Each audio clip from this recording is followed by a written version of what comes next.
Ndabaramutsa bene data, ndabaramutsa mu gitondo kandi mbifuriza amahoro y'Imana. Uyu munsi Imana yavuze ngo twishime tunezererwe, tunezerwe muri yo.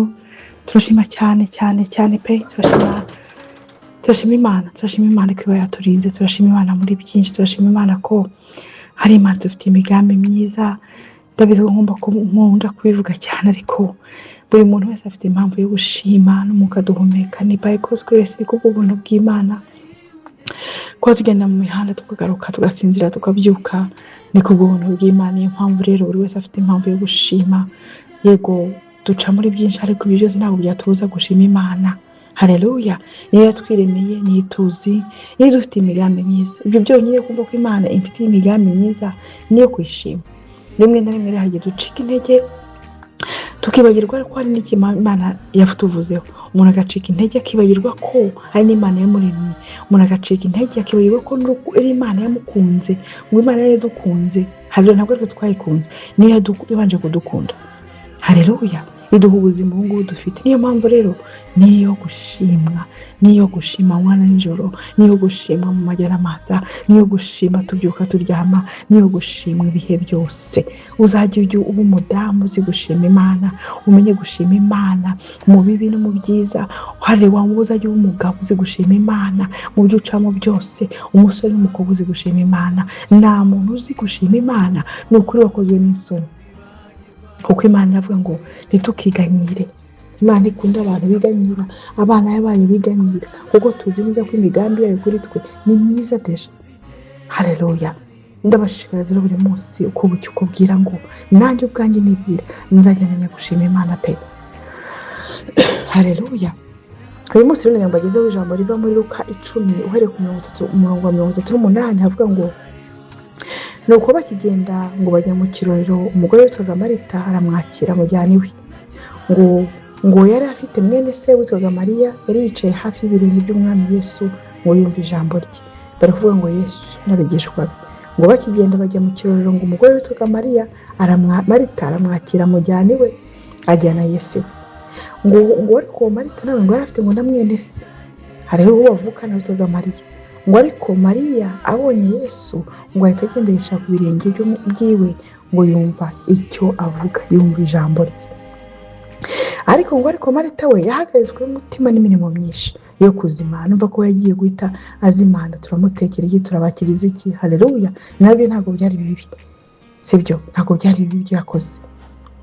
Ariko ijambo rivuga ngo aho bigeze ngo yegera Yesu amubwira ati, ariko se databuja, ntibikubabaje ko yuko mwene data yampariye imirimo wamubwiye akamfasha? Ibaze ko yatinyutse. Haleluya! Abwira Yesu ati, wabwiye uwo Mariya wicaye ku birenge byawe akaza kwamfata ko imirimo ari myinshi, ntabwo bikubabaje ko yantanye imirimo yose? Haleluya! Umwami Yesu aramusubiza ati, Marita Marita, uriganyira wirushya mu byinshi. Mbega ibyo byose biri kugutuma uba busy. Haleluya! Ibyo nk'ubu ati uri kwiganyira mu bintu byinshi. ngo ariko icyangombwa ni iki, kandi Mariya ahisemo umugabane mwiza atazakwa. Umva ko Mariya yumvaga ntiyashaka ko nimba iyo visitation cyangwa se gusurwa kwa Yesu mu rugo rwabo, ntabwo yashaka ko hari ikintu kimucika.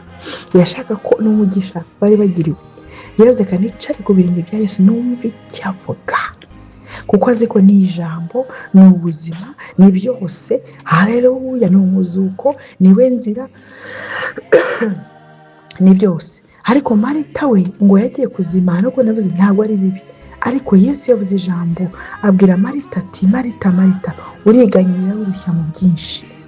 Uzi ko hari ibintu byinshi twirukamo muri iyi si, haleluya, bitari ngombwa. Icyo dukeneye cyane ari ukumva icyo Imana ivuga, ari ugusabana n'Imana, ari ugufata n'umwanya ugasenga, kumva ugasenga ugasabana n'Imana. Kuko hari igihe umuntu abyuka ari busy yiruka mu bana, ategura abana, abajyana ku ishuri, ajya mu kazi, ajya gufata abana, ugasanga umunsi wose urizengurutse, nta n'iminota 5 ufashe yo gusenga, yo gushima Imana. Haleluya!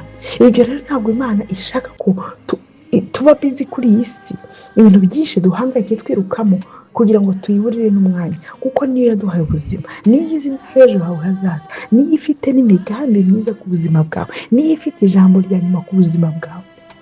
none se ni gute twajya mu bindi bintu tukiruka mu bindi bintu umunsi wose ntitugire umwanya w'Imana yaturemye, ntitugire umwanya wo gushima, wo gusenga. Ariko cyane cyane uzarebe iyo abantu bamaze kugera muri ibyo bibazo, haleluya, niho batangiye kujya gushaka Imana, kujya gusenga, rimwe na rimwe n'akazi bakakareka kubera ko hari ikintu bashaka ko Imana ibakorera. Ariko Imana ntabwo iri kubishaka, ishaka ko dusabana nayo amanywa n'ijoro, dusabana nayo igihe cyose, tukamenya ko ari umubyeyi kandi twe turi abana bayo. Haleluya. Ibyo rero ni ibintu tugomba kwiga cyane, kuko abantu benshi muri iki gihe hari ibintu byinshi bituhujije pe. Ibintu byinshi kuri iyi si biduhugije, kandi Satani nibyo ashaka kugira ngo duhuge, ntitwumve icyo Imana ivuga, ntitwumve amakuru y'umuntu, ntitwumve n'ubushake bw'Imana mu buzima bwacu. Uzi ko hari igihe usabana n'Imana na hejuru hawe kakubwira, n'imyaka izaza kakubwira, ikakubwira amakuru utari uzi. Haleluya. Ariko iyo udafite umwanya se ibyo wabyumva gute?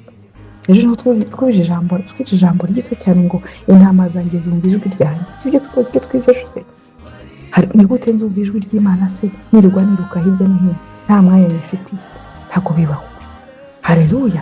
Dushaka umwanya rero, natwe tujye ku birenge bya Yesu, twumve ijambo rye, dupfukame dusenge, tujye mu ijambo ry'Imana, tumenye ijambo ry'Imana, dusome ijambo ry'Imana, turigirire inyota.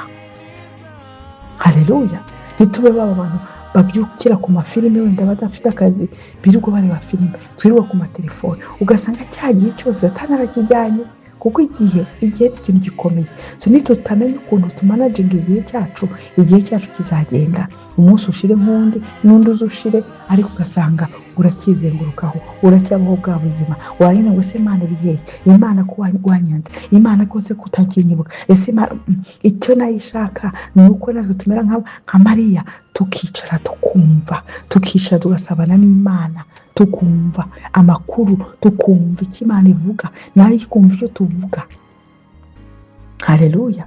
Ngo ariko ngombwa niko yabwiye Marita, ngo kandi Mariya yagihisemo, ngo yahisemo umugabane mwiza atazakwa. Imirimo yo kuri iyi si iragenda igashira, sibyo se? Hari nabo tubona bakoze pe, ariko ubuzima bwabo bukarangira mu bitaro.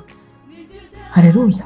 Abantu bakoze ngo bari gukorera abana, bari kugira gutugasanga nta mwanya n'umwe umuntu yigezaho Imana, ariko ugasanga ubuzima bwawe bwose nta handi buri, ntacyo bukumariye. Nawe ukibaze ubuzima bwose nakoreye koko ibibazo ni ibingibi, niko ndangije ubuzima bwanjye? Ariko mbabwire, ubuzima nyabuzima ntabwo Imana itubuza gukora, ntabwo Imana itubuza gukora imirimo yo kuri iyi si, ntabwo itubuza pe, ariko icyo ishaka nuko natwe tuyibonera igihe. Bene data, iyi ni Imana ndi kuvuga, ni Imana ndi kuvuga, ntabwo ari umuntu, ntabwo ari bosi wawe, ntabwo ari mwene wawe, ni Imana ndi kuvuga. Ibaze kugira ngo uburire igihe Imana yakuremye, uburire igihe Imana iguha umwuka uhumeka amanywa n'ijoro, ntabwo bibaho. Tugomba rero kwikubita agashyi kugira ngo tubone umwanya wo gusabana n'Uwiteka, nk'uko Mariya nawe yafashe umwanya, atashaka ko uko gusurwa yarabonye we hagira ikimucika na gito. Haleluya. Kandi Yesu yazabye avuga ati mva, Mariya yahisemo neza, kandi icyo yahisemo nta n'umwe uzakimwaka. Imana rero umugisha kandi we n'imbaraga n'ukuri zo guhagarara akwiriye, dukora ibikwiriye, tumenye ibihe turimo n'icyo gukora muri iki gihe mu izina rya Yesu. Mukomere, mushikame kandi munezererwe, mugire inyota. Imana idusukemo inyota yo kurushaho kuyimenya no gusabana nayo mu izina rya Yesu. Mbasabiye amahoro, Imana ibaha amahoro, Imana ibahe kwaguka, Imana ibahe gukomera mu buryo mukora byose mu izina rya Yesu. Amen, amen. Yari Pastor Ruga, ndabakunda cyane. Amen, amen.